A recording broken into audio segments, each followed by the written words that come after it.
Hey, this is Rob Anspach, and welcome back to another edition of E-Heroes. Now, I know a lot of you, and I've done this before, is when I started out, I just kind of, accepted every client that could breathe. And that's the wrong way to do things. So I actually brought on an expert called Ann Carden, and we're going to talk about attracting that high value client. And there's not going to be any sugarcoating in this podcast at all. So welcome, Ann, and thanks for being here. Thanks, Rob. Thank you so much for having me. It's my honor. Now, everybody's dying to know why I brought you on. And you're the expert, right? Well, I don't call myself an expert. I let other people do that, right? Because I don't think we need to call ourselves experts. But you know what? I do have a lot of years of experience. I have over 40 plus years of experience in business. And that's hard to believe because she's only 29. I know it is hard to believe it. I have grandchildren, so I must have had them when I was like, 10. So Well, my oldest grandson's 7. So I have triplets that just turned 5 last week. Actually, we were just visiting them. So yeah, totally fun. But I've just been in business for many, many years. I built 6 businesses. I've sold 5 of those. And my coaching and consulting business is my 6th business. And one of the things that I love about this business that I had to learn the hard way is, we have so much of an opportunity to make just a big, big, big impact in the world that we've never had before. You and I were just discussing this. And so I love getting out there and sharing and showing up and shining, as I tell my clients to do. And I love working with premium clients and I'm a believer in simplify your business to multiply your money. So working with ultra premium clients to me is the fastest path. And it's also a path that gives you freedom in your life as well as financial freedom. So yeah, yes. I'm a big believer in simplification, and every time I take on a new client, I look at everything that they're doing and I ask them, why are you doing this? Why are you doing this? Mm-hmm. And sometimes they have no idea. They were just told this is what you have to do. And I'm like, you know what? You're complicating your whole business. Get rid of all that crap. And they're like, well, you're the social media guy. I said, yeah, I know, but you're overcomplicating this whole social media thing, and you're on too many things. Mm-hmm. And to me, I love social media. I've written books about social media. The problem is that it can overcomplicate and frustrate you to death. And I've seen so many people, they're just connected to these things constantly. And burnout. Oh my goodness. And they're like, well, Rob, I have all this content, and I look at it, I'm like, yeah, and how long are you staying in front of that computer every day to promote your business on social, posting the wrong things, and when they add up all the hours, it's like half their week is on. Right. And to me, that's the worst thing you can be doing. Well, and you and I know, and one of the reasons I wrote my book, you didn't ask me this, but one of the reasons I wrote it is because I went down a lot of rabbit holes. When I started my coaching and consulting business, I invested so much money. I worked with so many different people, and I was not getting to the level that I wanted. I'd already built a lot of businesses, and I almost quit my business at one point because of the clients I was getting, the amount of money I was making, and I was so frustrated with the whole thing. And so through just a lot of investing, both time and money, I like to say blood, sweat, and tears, quite honestly, I developed my own system and my own process, because what you need is a process. If you don't have that, you will just spin in circles. You will stay on that hamster wheel. And, I really did write it out of frustration, to be honest, with the industry. So I'm passionate. That's why I'm also passionate about premium clients. And it can be money, but it also is the right clients, as you and I were discussing, before we started the show. But it is really about bringing in the right people, because if you want your results to be there, you've got to be working with the right people. And if you want your money to be there, you've got to be charging enough for your services and for the value that you bring. So, yeah. And I'm a big believer in charging what you're worth. But, social media has brought together this eclectic, sometimes I call it a pitfall, but It is. It is that rabbit hole Mhm. of people, these entrepreneurs that actually shouldn't be entrepreneurs. They should be out there working at McDonald's or somewhere just getting a paycheck, because you go into some of these groups and they'll say, how much should I charge for this? And then you get these varying posts that say, well, I charge $20 an hour. I charge Mhm. $50 an hour. And you're looking at going, how do you even run a business? Yeah. For me, You know, I don't charge an hourly rate. I charge a per project rate mhm. that actually makes me more money than most of these people make in a month. Absolutely, absolutely. You bring up a really good point, kind of a funny story. I was in a Facebook group one day, and there was a little gal in there that had put up a post, and she said, I am going to start a business teaching how to start a business. And she said, how do you think I should get started? I was blown away. I was like, okay, this is scary. Right. So, but that you do see a lot of that. And like I said, I struggled with a lot of bad, I say bad advice, probably poor advice would be the better way to say it. And I also found too, Rob, and maybe you did this as well, when I worked with a lot of different people and did a lot of different programs, and, trying to really find the business model that I knew I would love, and also give me the things that I really wanted from my business.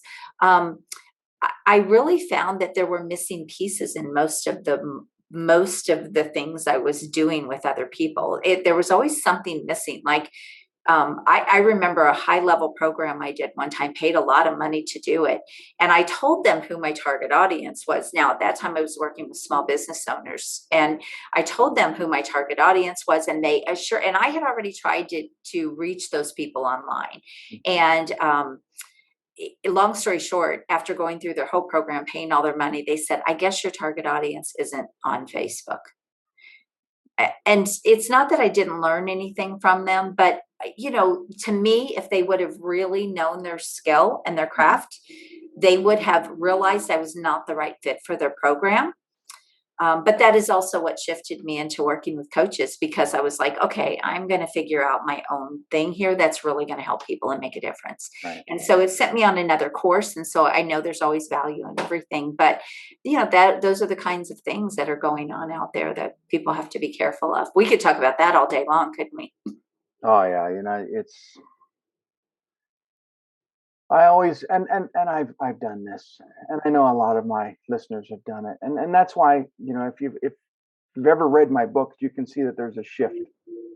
The first series of books was, very, I didn't try to offend anybody, gave them the information that they wanted, and people did like the books, and they found them, educational. But the whole Rob versus series is my sarcastic take on dealing with lousy customer service, scammers, morons, and just people that just time waste and suck my day and suck the joy out of owning a business. Yeah. Yeah. And those books, because it's filled with my personality. People are like, Rob, I love that book. I laughed the whole way through it. I could Mhm. see myself in that situation. And so now I'm getting these people that just want to be part of who I am. And to me, that's the greatest thing, because if you don't like sarcasm, you don't like humor, you're not going to want to deal with me at all. Mhm. But it's that personality, I think, that you people that get attracted to. And so, over the last few years, I've developed that into a way of realigning my tribe to fitting who I am and what I do. And, Yeah. and, and to me, that's the best way to do things, because you're not forcing them to like Right. you. Well, and you said the word realigning, and I think when we talk about alignment so much, Mhm. I found that is such an important piece. That you have to be in alignment with the people that you're bringing into your business that you're going to help. Because if you're not, just like it really wasn't in alignment for me to work with that particular program or those coaches that I was just talking about and referring to. if you're not in alignment, you're going to be miserable. Right. I almost quit at one point in my coaching after building 5 other businesses. It wasn't my first rodeo, and I wasn't afraid, and it wasn't like I wasn't willing to give it everything, but I just couldn't seem to crack the code. I kept thinking, what's wrong here? And it was everything that I was being taught was so out of alignment with who I was and what I wanted to do and what I wanted to accomplish. It just didn't work. It was like consistently pushing a train up a hill, Right. consistently. And So, as we spoke off air, and then a lot of my listeners know that in my past life, I owned a cleaning business, and I had that for almost 20 years. So a lot of the marketing that I developed came from owning this cleaning business. But when I got into coaching, I made all the same mistakes that I did at the very beginning of my cleaning career. And I'm like, what's going on? Why am I doing this? This is, I should be teaching people the real methods, and here I am making the same mistakes. And so I had, and maybe it was because I was shifting from one service to another, but here I was making the same mistakes. But I see the entrepreneurs making those same mistakes over and over and over again. I'm like, you've read books, you've read courses, you've spent a lot of money at seminars. Why aren't you using what you've learned?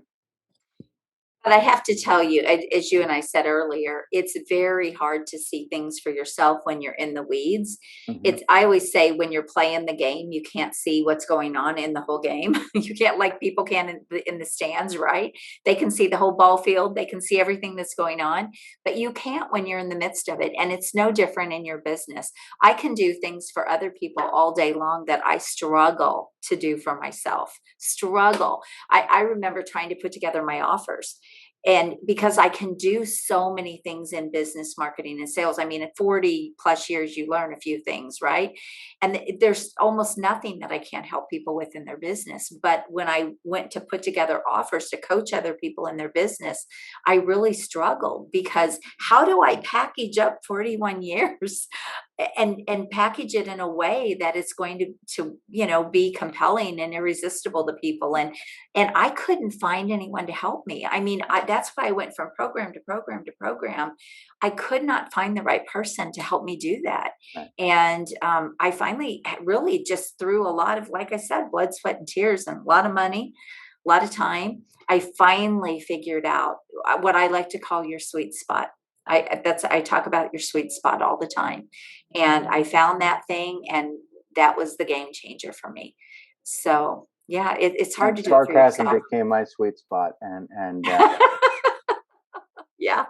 Well, I always say, a little bit of boldness is kind of mine. And I'm very upfront about that. I'm not afraid to. And I know we talked about this. I'm not afraid to say what my opinion is or what I believe. And, I never am mean or rude about it.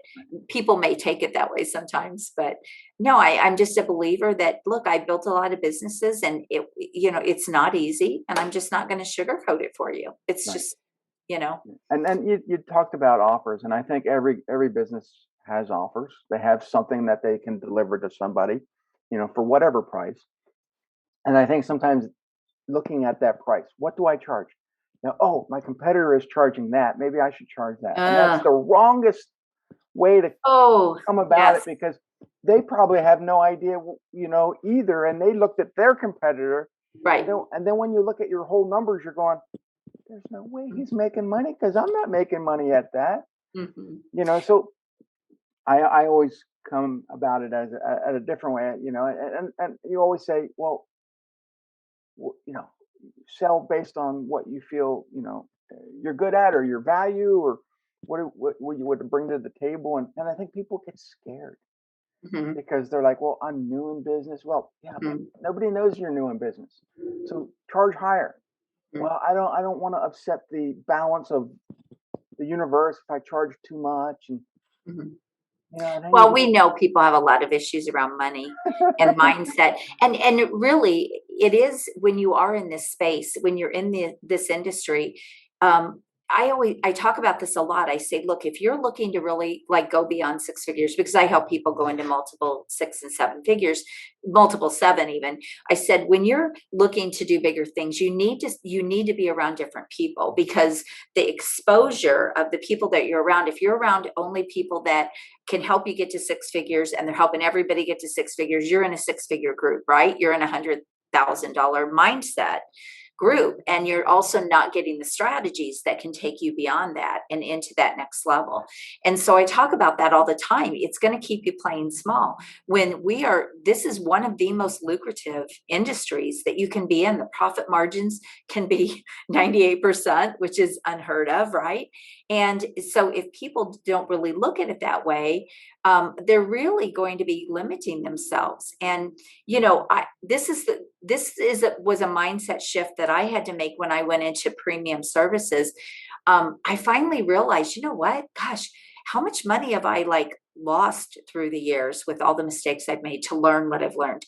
How many hours have I invested to really get the business knowledge and skill set and wisdom and everything that I have, the value that I have to bring? And so I do not believe I have to give that away.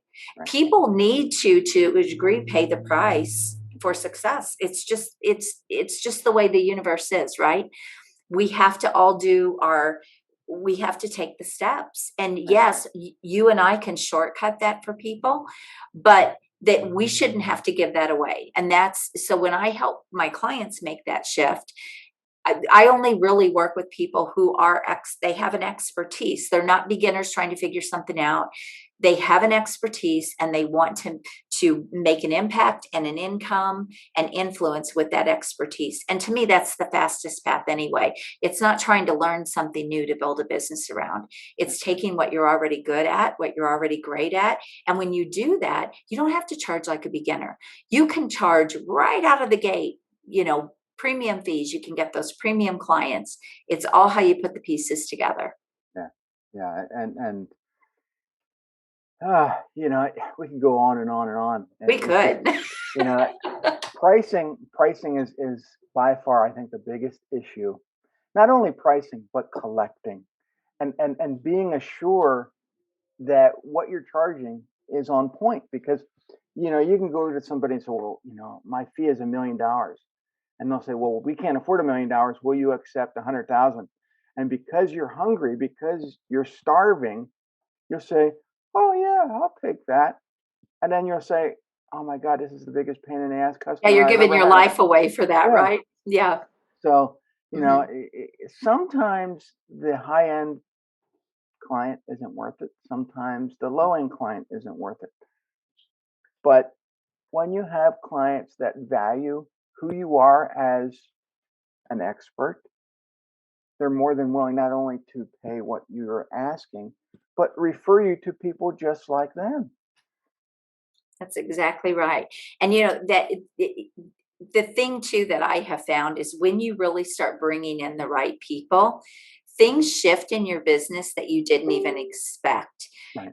And so not just referrals and not just having them send you people that are the same as them, but all of a sudden, it's really strange that the attraction thing changes. Mm-hmm. And you do just start attracting those better clients.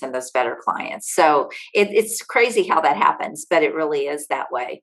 Yeah. Early on in my cleaning career, my slogan was, we clean your carpet, not your wallet. And I wanted everybody to realize that I was this cheaper alternative to what they were used to paying. Mm-hmm. The problem is that within about 8 months, I didn't have any money and I was about broke. Right. And I said, I can't do this anymore. I have to change my approach. And I got rid of that slogan and just kind of rebranded a little bit, jacked my prices up 5 times what I was charging.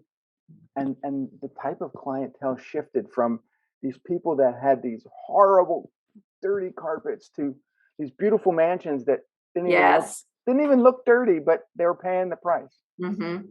I love it.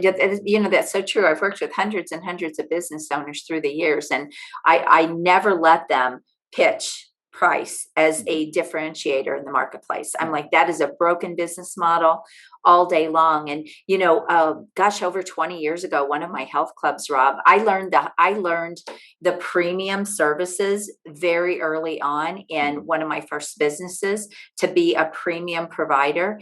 And I used that business model. It built a lot of businesses for me. And it was the reason I was able to expand and build more businesses. But about 20 years ago, in one of my health clubs, we had a $12,000 membership. That is 20 years ago. That is unheard of. But I had gone to a conference and I had heard, now I never would have thought 12,000, but I went to a conference and he was talking about, if you don't have a VIP membership, you can't sell it. And I learned that very early on. And we did a $12,000 VIP membership where basically they got everything. They got a coach, they got personal training, they got everything. But that was just absolutely unheard of. But even when I opened one of my third businesses, we were the premium. I had 25 competitors in a local market. It was a brick and mortar. It was also a training club. And we had the highest prices around. And that club made as much money as my volume club did. And it had a fourth of the members. So I learned this. And so why I did not understand this when I came into my coaching business, that's why I said I made the same mistakes. I'm like, I already know this. Why am I not doing this? And so it shifted everything. Yeah, and I look at some of the fitness clubs today, and they're charging $10 a month. Oh gosh. And I'm like, you got to make it up in volume, and you, not only that, you got a high turnover rate of your customers. Yeah. So yeah, I think you don't keep the serious people, the committed people. For $12,000, that's a lot of $10 memberships. That's exactly right. I have one program that I created over 20 years ago, and it made that one program made me over $1 million. And the reason, and again, it was about 5 times what my normal club fees was. It was a program we could run over and over again. So it was different from the $12,000 thing I was talking about. It was a program that we did for 30 days. I even trademarked it and all of that. And it was something that we ran over and over again. And it literally put my club on the map. It set us apart. We'd have a waiting list for that program. And it was 5 times what a club fee, what just a normal membership was. And every time I would run that program, I would personally get to take home thousands of dollars in my pocket because it was just all extra money. And so, yeah, I learned this philosophy. I'm not a fan of the volume method, and I'm very bold about that. It's exhausting.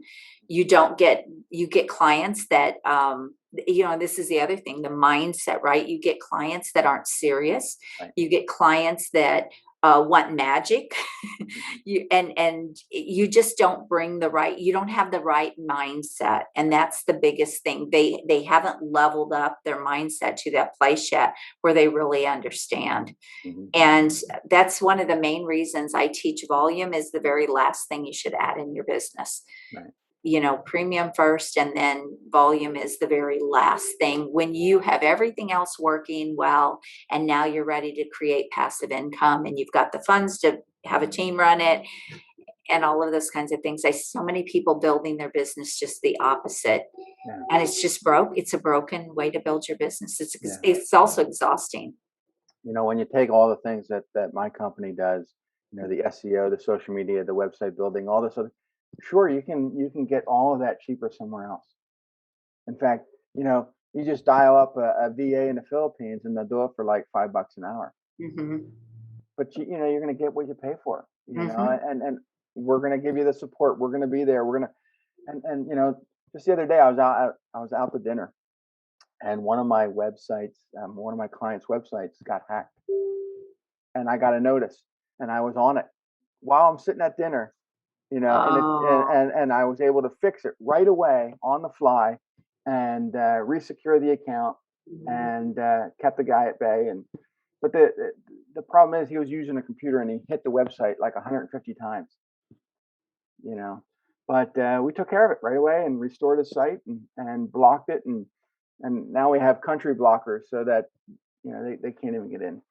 So I'm not saying it's going to be foolproof, but you know, had he waited for somebody, he could have been waiting weeks before his website was fixed. Right. No, there's a different level of service. The other reason I really love like premium clients and premium services is because you can serve people at a higher level. Mhm. I'm really in it with, I always say I'm your partner for success to my coaching clients. I don't have 100 clients and I don't Right. want to have 100 clients. I have very high level clients. It's very high touch. They can reach me right on Facebook Messenger or right on LinkedIn Messenger. My private clients have they can text me. It's very high touch, but because I don't take on 1 million clients, I can do that. And it does not affect my life at all. I have a lot of freedom. I travel. I get to do the things I love to do, but I also make the money that has changed my life. And so I'm so passionate about this type of a model. But I think a lot of people don't really think they can build their business this way. I always say they fall into the Facebook trap or the Instagram trap. That's what I really believe. They just fall into that low ticket, low value trap, and they think that it's all going to be easy. And you Right. and I know that volume is never easy. No, Never. no, and being constant and glued to these things is not good either. Right. Um, That's right. and I have a lot of my, not only our social, but a lot of my clients' stuff on auto post. So Hmm. we have it put in, and we said, okay, these are the days and times it goes out, automatic. And when we calculated the time that it saved us, I mean, we're talking 20 hours a week saved by auto posting. And honestly, the engagement on Facebook is so poor that it doesn't really matter. Put your stuff where people actually, and I find I have better types of clientele on Yeah. LinkedIn than on Facebook. Hmm. Facebook is kind of like that low Hmm. hanging fruit, you Yeah. know, but Or LinkedIn is, move people from LinkedIn to Facebook. yeah, That if that can work really well too, if you move them and build the community yeah. on Facebook from people from So let's LinkedIn. talk about your books. I see them in the background. Ah, yeah. So I have three. Two of them are really around small business Hmm. and profitability and just anything and everything that goes on with small business, marketing, sales. But my recent one, Expert in You, the one I wrote out of frustration, I, I is have I have 33 books out of frustration. I'm ready to write another one though. I have to tell you, I am ready to rewrite this or put out a second edition because when I wrote this, everything was around high ticket. And now I'm so tired of hearing high ticket. I could just, I scream. Yeah. And so I've changed because I really do help people get really premium Mm. clients, not high ticket for most people is a couple $1,000s or maybe $5,000. High ticket to me is maybe a couple $1,000s an hour. Yeah. So I changed the language that I've been using recently because I just felt like I kept falling. I kept looking like everyone else, and I'm not at all that. Yeah. I help people get $100,000, $200,000 clients. So I had to really separate that. So, but now my book says high ticket everywhere, and I'm like, Yeah. okay, this is not working for me Well, anymore. the next one could be high value. I mean, That's what I'm and thinking. and Yeah. and and you segue it into it. Say, look, Mhm. we taught you how to get high ticket clients. Now we're going to teach you how to expand on that and get high ticket plus high value. And these Yeah. are the ones that are going to respect you. They're going to pay even more than the high ticket people. And I think I probably did talk about that in my book too, not just money, but also bringing in the right clients. I tell my story, going down the rabbit hole, spending a fortune. I tell all of that, and even some of the organizations I bought into that. Oh gosh, if I could just have all that money back, that would just be and nice. But see, this is what makes Ann an e-hero, is because she has an origin story. She has this background of owning businesses that has helped her, you know, serve people better. And as you heard my origin story from carpet cleaner to now this, writer and sarcastic guy. We all have to have that origin story that we share to people, because that's what made us. That is what shaped us. And that's, people look at that and they go, wow, you went from being a carpet cleaner to this sarcastic. No, no, no, I was always sarcastic. It's just now I'm helping. We don't change much, right? Yeah. It really is true. And it's also one of the things that I really do put out there to separate myself from people, because there are so many people that call themselves business coaches. I kind of quit using business coach, and kind of went more consultant. But there are people out there, that have never owned a business except the one they're in, or they bought into an organization and now they're learning their system, but they've never owned a business. And I'm like, I just feel like that is just a tragedy to the industry, and Well, it's hurt the industry. and a lot of the people who bought franchises, who have owned franchises for a while, were told by corporate to shut down over COVID. Now, I'm sorry, but I would never suggest owning a franchise if they told you, when you had to shut down and when to operate, because that's, Yeah. it's taking money away from you. Yeah. No, I agree. I'm not a huge, yeah, we won't go there. How I feel about franchises. I actually have a brother that sells franchises. He's a business broker as well, but he sells franchises, but he knows I'm not a fan of them. I think let me just change that. I think they're great if I'm coaching you in your business and I'm Right. helping you scale, and now I'm going to help you create a franchise model. Right. Then I'm all for them. But to buy one and own one, Yeah. I've seen way too many clients get so frustrated with their franchisee, yeah. their friend, and they look at the contract, and I look at the contract. Oh my God, I can't even help you because they want to control the marketing, and the Yeah. marketing is awful, and they want to control what you post on social, and that's awful. And Yeah. and to me, it's not always about the franchise. It's Mhm. about the person behind the franchise. People. We all know that people come to us because they know, like, and trust us. It's our personality. It's what makes us. Well, if you're a franchise owner, people are coming to you because of you, not necessarily because you own that franchise. Right. And so, you know, Yeah. when your whole message is the franchise and not you personally, Yes. it messes things up.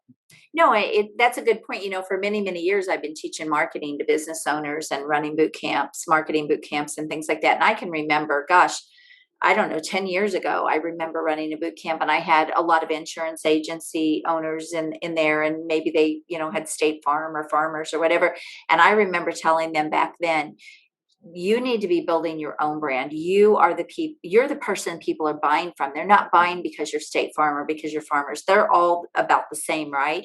They're buying from you because they know, like, and trust you. And I remember years and years ago, before personal branding was a big thing, teaching that. I said, what if you decide to leave your company? What if you decide to go a different direction? You don't want clients to not come with you, because they're so glued to that particular company. And so I'm really a believer in that. But I think building a licensing model can be incredible. And Right. I've owned 2 licensing models along with all my other businesses.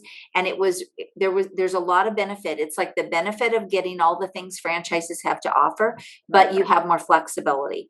You get to still run your business the way you want to run your business, but they give you a lot of tools and resources, and you get support. So I'm all about licensing more than franchising. Yeah. And if you're going to buy into anything, that would be a better model for you to buy into.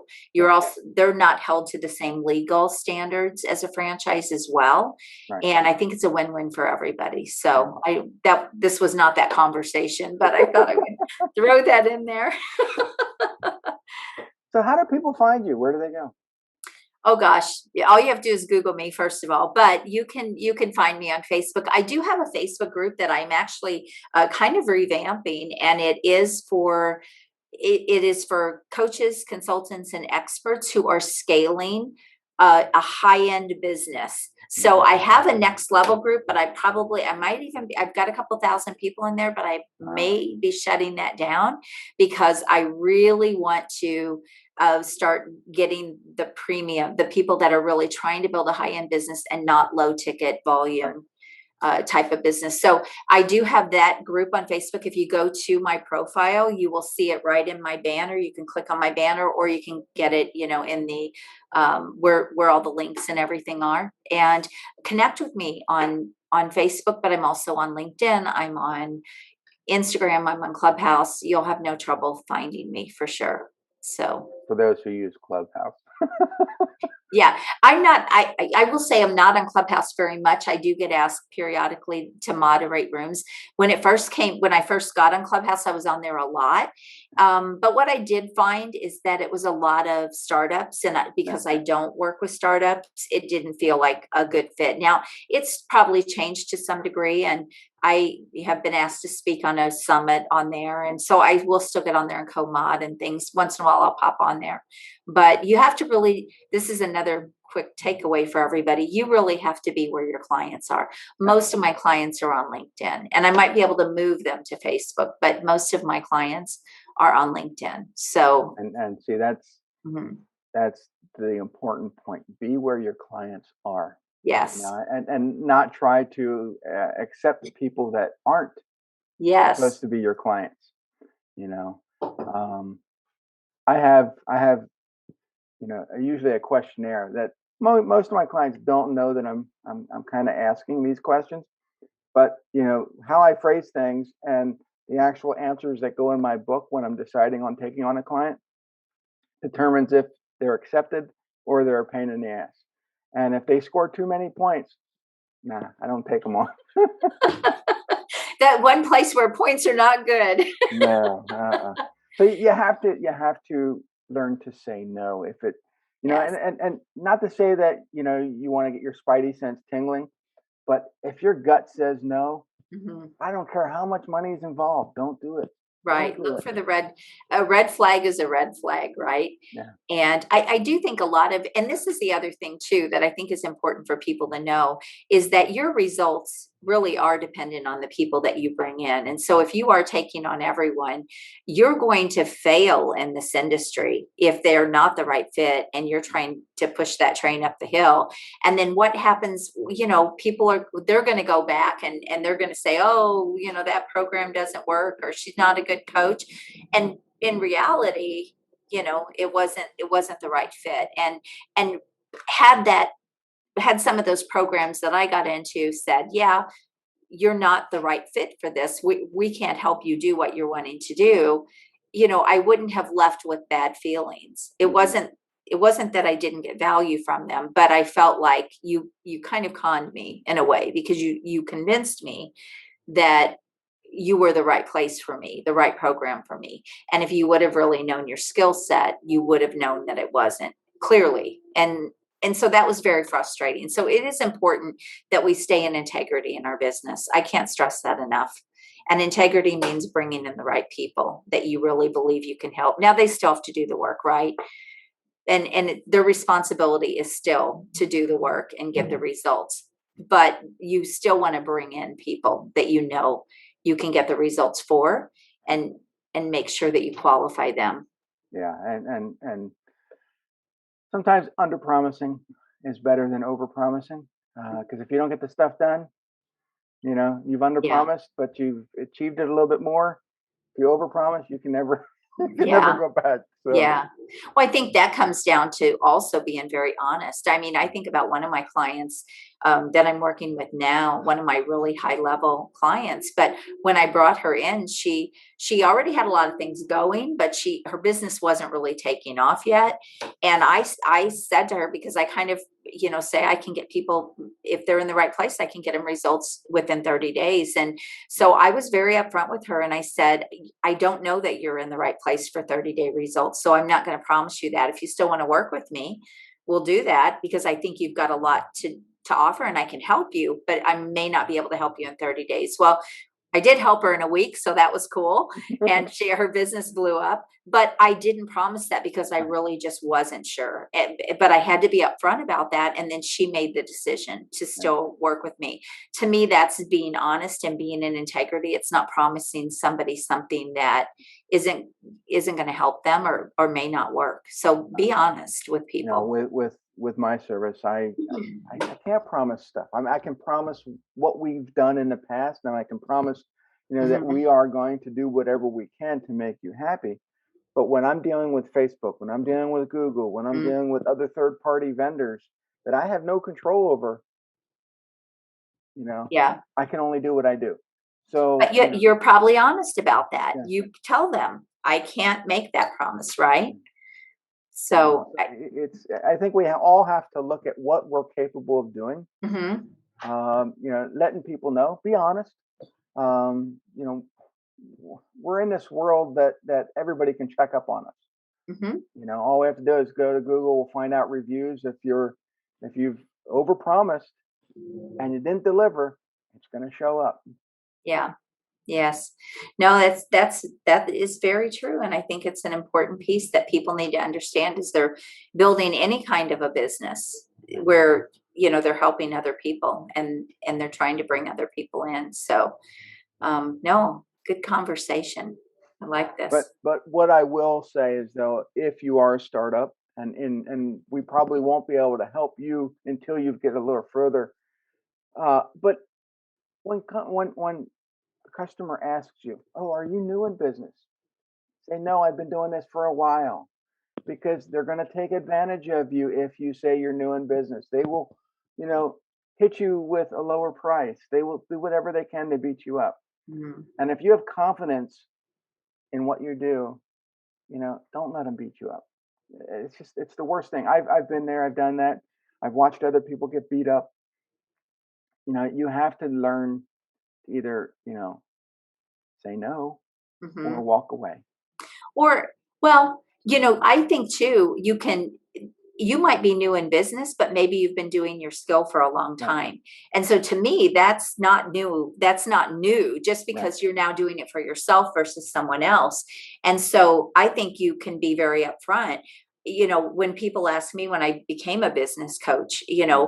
well, why are you, doing this? And I said, well, I built a lot of businesses and I've sold a lot of businesses. And, I know what I'm doing in business when I can talk to a business owner and I know that I know more. Doesn't sound right, but I mean, I could tell that I knew a lot more than they Mhm. did, and that's what made me realize, wow, I can be helping these people. And so, even though I was new to coaching, Yeah. and I took on a couple of clients to see if I could do what I thought I could do.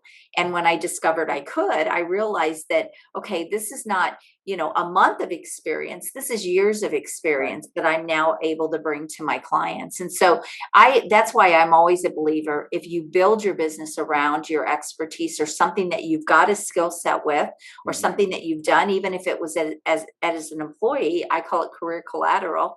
You can be honest and say, well, yeah, I'm doing it for myself, but I've been doing it for Right. X number of years. And then to me, you're not a beginner and you're not putting yourself in a beginner category, and you don't have to accept cutting your prices Right. and you letting people take advantage of you. And if you're an expert, you absolutely should not be charging what everyone else in the Right. industry is charging. You Yeah. should not. Yeah. And So as we know, she doesn't like using the word expert. So, you're the authority in your niche. well, I'll use it for other people. I just don't like to call myself an expert. It sounds kind of arrogant. But I do have a lot of experience. Let's just say that. So if you're experienced, Yeah, she's experienced. So, uh, we'll see you guys on the next episode, and enjoy your day. See ya. thank you. Bye bye.